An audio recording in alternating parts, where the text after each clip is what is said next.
Hello friends, आइए जानें files के एक्सपोर्ट एंड इंपोर्ट के बारे में, जिनमें है CMX, CMX5, TIFF, JPG।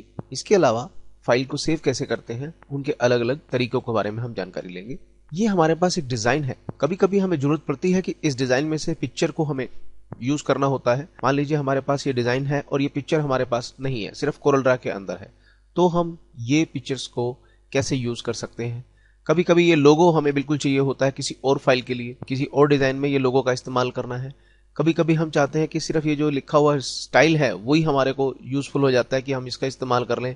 कई बार इसका जो मैटर है, ये मैटर एज इट इज हमें किसी और फाइल के लिए जरूरत होती है, तो हम क्या करते हैं कि इस फाइल में से कॉपी करते हैं और किसी दूसरी में जाके पेस्ट कर देते हैं। ये जो तरीका है ये अच्छा नहीं है, इसमें काफी समय लगता है। इसके लिए आप इस्तेमाल करें CMX का और CMX5 वर्जन। जिस भी डिजाइन को आपने यूज करना है, पहले उसे, जैसे ये पावर क्लिप के अंदर है तो इसे पावर क्लिप से हम एक्सट्रैक्ट करके बाहर ले आते हैं।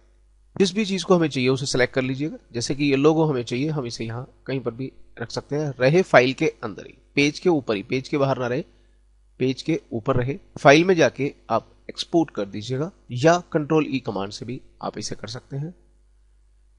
हम अभी डेस्कटॉप पे फाइल ले रहे हैं, आप जहां चाहे वहां पे भी इसे रख सकते हैं। CMX कोरल प्रेजेंटेशन एक्सचेंज, यहाँ पे दो तरह के वर्जन आपको दिखाई देंगे। एक तो CMX कोरल प्रेजेंटेशन एक्सचेंज है, एक कोरल प्रेजेंटेशन एक्सचेंज 5 है। 5 का इस्तेमाल आप अगर करेंगे तो कोई भी इफेक्ट आपके लोगो या इस आइटम पे नहीं होना चाहिए, जैसे कि शेडो, वो इस पे इफेक्टिव नहीं रहेगा। लेकिन इसका इस्तेमाल वहां पे होता है। हम इस वक्त कोरल ड्रा X5 में काम कर रहे हैं और आप ये चाहते हैं कि ये जो डिजाइन है ये हमें कोरल 12 में या कोरल 13 में किसी भी वर्जन में इस्तेमाल करना हो, तो ये कोरल प्रेजेंटेशन एक्सचेंज 5 फाइल का इस्तेमाल किया जाता है। इसका नाम हम रखते हैं C5। अब जब एक्सपोर्ट करने लगे और आपके पास बहुत सारे पेजेस हो, जैसे हमारे पास इस पे 2 पेजेस है, तो यहाँ पे आपके पास जो सूचना आती है उस पर ध्यान रखेंगे। नंबर 1 तो हमने ये कोरल प्रेजेंटेशन एक्सचेंज 5 का इस्तेमाल किया। Number 2 export this page only pay आ जाएगा और सेलेक्टेड ओनली, ये जरूर ऑन रखें, सेलेक्टेड ओनली, नहीं तो पूरी की पूरी फाइल जो भी है वो सारी की सारी ही CMX बन जाएगी। अब इस तरह से हम कोई भी अपना डाटा जो है, डेटा को बाहर निकाल के इस्तेमाल कर सकते हैं। एक्सपोर्ट कर देते हैं C5 के नाम से, ये लोगो हमारा चला गया। अब Ctrl I से हम या तो फाइल न्यू बना लेते हैं, फाइल न्यू। इस बार क्या करेंगे, फाइल में जाइए आप और इंपोर्ट या Ctrl I से आप इंपोर्ट कर सकते हैं। डेस्कटॉप पे चलेंगे और डेस्कटॉप पे हमारी फाइल का नाम था C5, ये देखिए, और हमने इसे इंपोर्ट कर लिया। ये देखिए कितनी तेजी के साथ ये फाइल हमारे पास आ जाती है। यहाँ पे सारी चीजें हैं, व्यू वायरफ्रेम में आप देख सकते हैं ये पूरा लोगो हमारे पास आ गया है। कंट्रोल टैब से आप दोनों फाइलों में नेविगेट कर सकते हैं या विंडो में जाके आप यहाँ पे देख सकते हैं ये अनटाइटल है और ये हमारे पास इंपोर्ट एक्सपोर्ट वाली फाइल है। अब हमें ये डिजाइन चाहिए। देखिए यहाँ पे अगर अब हम इसको सेलेक्ट करते हैं तो इस शेडो भी हमने दी हुई है, बिटमैप भी हमारे पास है। Ctrl E करते हैं, यहां पे जो कोरल प्रेजेंटेशन एक्सचेंज 5 है ये फाइल काम नहीं कर पाएगी, क्योंकि शेडो को या स्पेशल इफेक्ट को ये वाली फाइल सपोर्ट नहीं करती, क्योंकि ये ओल्डर वर्जन के लिए यूजफुल है, तो उसमें ये इफेक्ट नहीं होते थे। इस तरह की फाइलों के लिए हम यूज करेंगे कोरल प्रेजेंटेशन एक्सचेंज। ये तब यूजफुल है कि मान लीजिए हमें तो बस काम तो इसी वर्जन में करना है, हम ही अभी काम कर रहे हैं, किसी और को नहीं देना ये, तब हम इसका इस्तेमाल करेंगे कोरल प्रेजेंटेशन एक्सचेंज का। इसमें हमें काफी हद तक, ज्यादातर बल्कि सारे इफेक्ट हमें मिल जाएंगे और हम उसको उस इफेक्ट के साथ ही इस्तेमाल कर लेंगे। जैसे हमने इसका नाम रखा C ओनली और इसको एक्सपोर्ट करने के लिए कह दिया। बाकी सब ये हमारा सेलेक्टेड ही था। कंट्रोल टैब से हम अपनी दूसरी फाइल पे गए, Ctrl I, और आप देखिए ये C वाली फाइल हमने इंपोर्ट करी और यहां पे इसे ले आए। ये देखिए इसमें हमें सारे इफेक्ट एज इट इज मिल गए और ये हमारे लिए यूजफुल हो गई। अब इसी फाइल को हम एक C देखेंगे कि एक्सचेंज 5 से क्या होगा। Ctrl E किया और इस बार हमने कोरल प्रेजेंटेशन एक्सचेंज 5 का इस्तेमाल किया। ये दोनों सेलेक्टेड हमने चेक रखे हैं, एक्सपोर्ट कर दिया। एक बार फिर से देखते हैं कि इस बार जो हमने फाइल का नाम रखा था वो इंपोर्ट एक्सपोर्ट JPG TIFF रखा हुआ है। हम अपनी दूसरी फाइल पे जाते हैं, Ctrl I, और ये वाली फाइल को जो बिल्कुल एज इट इज इसी नाम से गई थी उसको हम इंपोर्ट कर लेते हैं। ये हमने यहां छोड़ दिया। ये देखिए इसकी क्या हालत हो गई, क्योंकि इसमें स्पेशल इफेक्ट का कोई इस्तेमाल नहीं हो सकता है। देखिए ये सारे के सारे जो लोगो है हमारा खराब हो गया। तो ये बात का ध्यान रखिएगा, अगर ओल्डर वर्जन के लिए देना है तो सारे इफेक्ट्स खत्म कर दीजिएगा, पर उसमें भी आपको ये शेडो इफेक्ट नहीं मिल पाएगा। तो ऐसी हालत के लिए आप या तो जेपीजी साथ में दीजिएगा, या आपको नए वर्जन की फाइल देके बकायदा लिख के दीजिए कि ये फाइल जो है नए वर्जन में यूजफुल होगी, तो प्लीज इस तरह से इस्तेमाल कीजिएगा। तो इस तरह कम्युनिकेट करने से आपका डाटा जो भी है वो खराब नहीं होता है और आपका काम भी बहुत तेजी के साथ हो जाता है। तो ये बात थी CMX और CMX के दोनों वर्जन का इस्तेमाल करने की। अब बारी आती है हमारे पास टिफ की।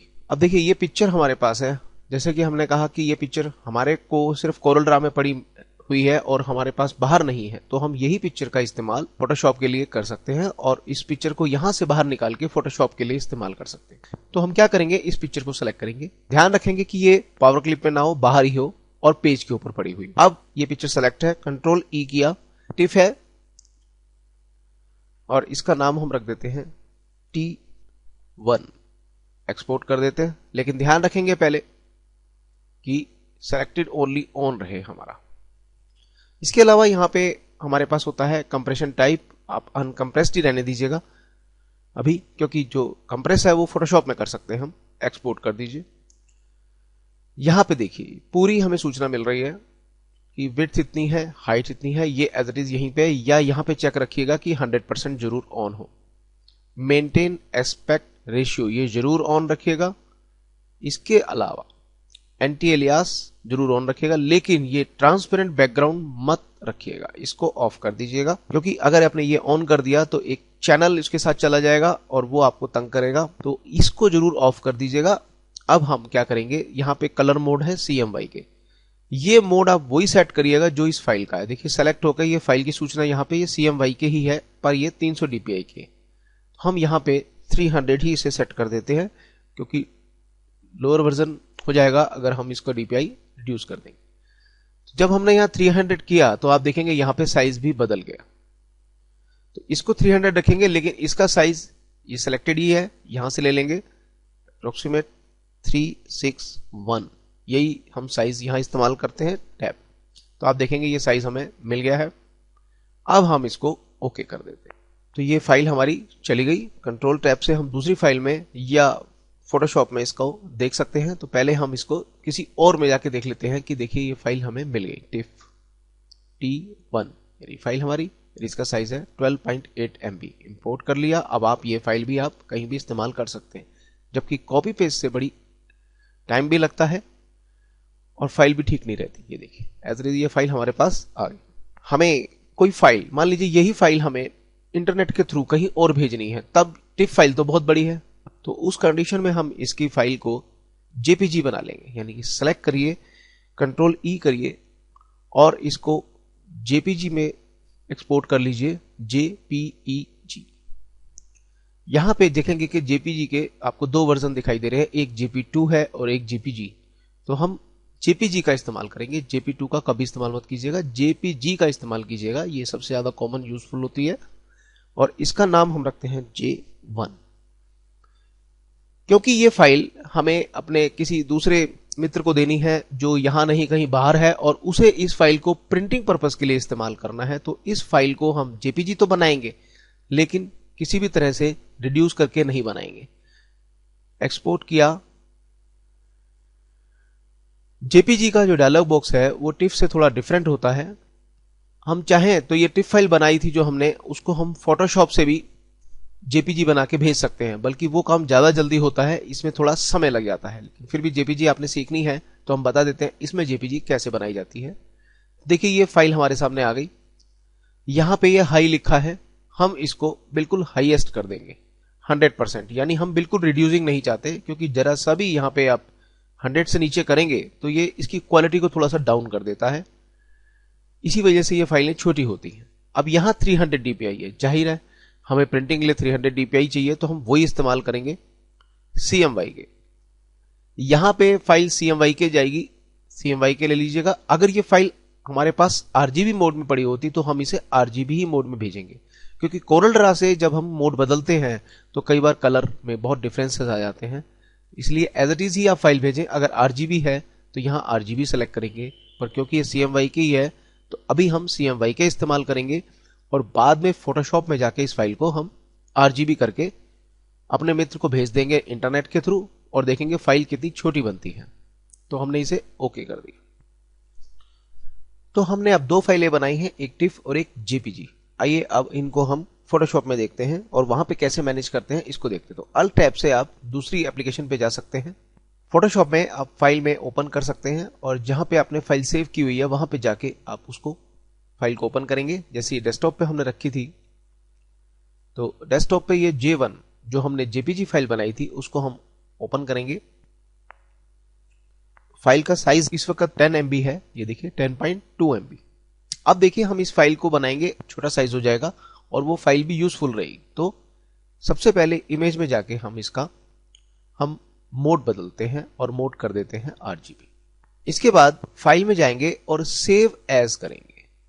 सेव एज करने पर ये हमें एक ऑप्शन देगा, उसका हम इस्तेमाल करेंगे। हमने इसका नाम रख दिया J2, JPG रहेगा, बाकी कोई हमें चीज छेड़ने की जरूरत नहीं है। सेव कर दीजिए। अब सेव एज कमांड की वजह से हमें यहाँ पे ये क्वालिटी के बारे में आएगा। क्वालिटी यहाँ पे देखिए स्मॉल फाइल, लार्जर फाइल, आप देखिए यहाँ मैक्सिमम है इस वक्त। तो अगर हम इसे लो कर देते हैं तो देखिए ये वर्जन 3 पे चली गई। तो इस तरह से कोई भी नंबर डाल के हम फाइल को डाउन कर सकते हैं, क्वालिटी वाइज डाउन कर सकते हैं और उसका साइज यहाँ पे आने लगेगा।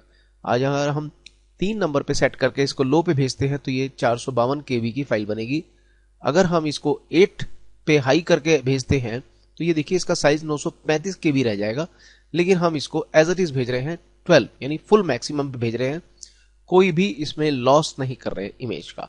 तो ये फाइल बनी, आप देखिए लगभग 3.25 MB की बनी है ये फाइल। ओके कर देते हैं। अब इसमें हमने सिर्फ मोड बदलने से ही हमें काफी फाइल का साइज छोटा हो गया। आइए इसको देख लेते हैं। कंट्रोल O से फाइल को ओपन करके देख लेते हैं यहीं पे। तो ये देखिए J1 जहां 10.2 MB की थी, अब J2 3.84 MB की रह गई। अब इस फाइल को हम आराम से अपने ईमेल अकाउंट से ही अपने मित्र को भेज सकते हैं। अब वो मित्र क्या करेगा, सपोज ये फाइल आप ही के पास आ गई तो आपने बस कुछ नहीं करना है, फाइल को खोल लीजिए, इमेज में जाके मोड में जाके इसको CMYK कर लीजिए और सेव एज करके रख लीजिए। चाहे तो आप इसे टिफ बना के भी सेव कर सकते हैं। तो इसी तरह से अब हम बात करते हैं दूसरी फाइल की। हमने पहले एक टिफ बनाई हुई थी। अगर हम JPG फाइल ना बनाए, सिर्फ टिफ बना दें, क्योंकि टिफ बनती बहुत जल्दी है, और टिफ बनाने के बाद उस टिफ फाइल को हमने T1 बनाई थी, उस T1 को ओपन कर लेते हैं और इसके बाद इसको फाइल सेव एज करके इसका नाम रख देते हैं T2 और यहां पे टिफ की जगह पे हम JPG फाइल बना देते हैं। तो देखिए वही टिफ फाइल हम यहां पे JPG बना पा रहे हैं। कितना आसान काम है, ज्यादा हमें चीजों को इस्तेमाल भी नहीं करना पड़ा और काम बहुत फास्ट हो गया, क्योंकि उसका JPG जो बनता है कोरल ड्रा का, उसमें बहुत टाइम लगता है, जबकि यहां पे ये काम बहुत जल्दी से हो रहा है। तो T2 हमने इसका नाम रखा और सेव कर दीजिए। देखिए कितनी फास्ट हो गया। यहाँ पे ये सब यही रहने देंगे। ओके, अब इस फाइल का भी हम साइज चेक कर लेते हैं, कंट्रोल O। और आप चाहें तो तेजी से अगर फाइल चाहते हो तो जैसे फाइल नेम यहाँ पे टाइप करें T, आपको लिस्ट में आ जाएगा T2 JPG और आप ओपन कर सकते हैं। या आप अगर देखना ही चाहते हैं कि फाइल कैसी है तो T2 पे आप देख लीजिए। इस बार जो फाइल बनी वो 6.29 MB की बनी, लेकिन इसमें जो फाइल बड़ी बनी पड़ी है इसका एक कारण और भी है कि ये CMYK मोड में है। हमने इस टिफ फाइल को JPG तो बना दिया पर मोड नहीं बदला। तो इमेज मोड और इसको हम करते हैं RGB और अब इस फाइल को फाइल सेव एज करेंगे, T2 ही रहने देंगे, सेव कर देंगे। इस बार ये फाइल के लिए पूछ रहा है कि ऑलरेडी एग्जिस्ट है, हम कहेंगे ओके कर दीजिए, बिल्कुल यही सब कुछ रहेगा, ओके कर देंगे। कंट्रोल O से देखिए फाइल का साइज, अब हमारी साइज बिल्कुल सेट हो जाएगी। T2 3.74 अप्रोक्सीमेट उसी के अकॉर्डिंगली आ गया। तो ये क्या कारण था, आपकी फाइल जो थी RGB मोड में नहीं थी, CMYK मोड में थी। चाहे तो आप डायरेक्ट CMYK भी वहां भेज सकते हैं, लेकिन JPG वर्जन में। अगर हम चाहें कि कोरल ड्रा के कोई डिजाइन को हम फोटोशॉप में ले जाना चाहते हो और वो भी कटआउट फॉर्म में, तो बस आप सेलेक्ट कीजिएगा, कंट्रोल E कीजिएगा और टिफ के बाद आपको मिलेगा P, आप P क्लिक कीजिएगा और PSD आप एक बार और क्लिक कीजिएगा।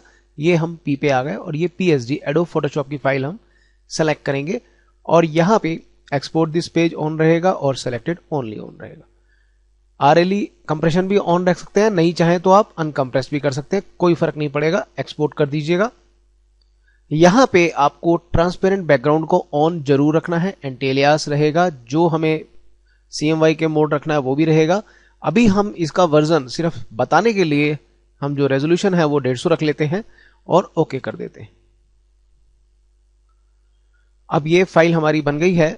अब हम फोटोशॉप में जाके फाइल ओपन करेंगे। ये हमारी देखिए इंपोर्ट एक्सपोर्ट, ये फाइल के नाम से हमारी फाइल बन गई। ओपन करिए तो देखिए यहां पे ये फाइल हमारी कट आउट फॉर्म में हमें मिल गई है एज इट इज। इसका आप चाहें तो साइज बढ़ा सकते हैं, Alt+IS या इमेज में जाके कैनवास साइज में जाके आप यहाँ पे हमने इसको 8 कर दिया और यहाँ पे हमने 3 कर दिया, तो आपको दिखाई देगा कि ये चारों तरफ से कटआउट फॉर्म में हमें फाइल मिल गई है। तो इस तरह से आप PSD फाइल एक्सपोर्ट कर सकते हैं। कोरल ड्रा के किसी भी डिजाइन को, किसी भी चीज को आप चाहें तो सबको एक साथ सेलेक्ट कर सकते हैं। आप सिर्फ इस मैटर को भी ले आ सकते हैं, आप चाहें तो इस लोगो को भी ले आ सकते हैं। इस तरह से आप फाइलों का एंजॉय कर सकते हैं।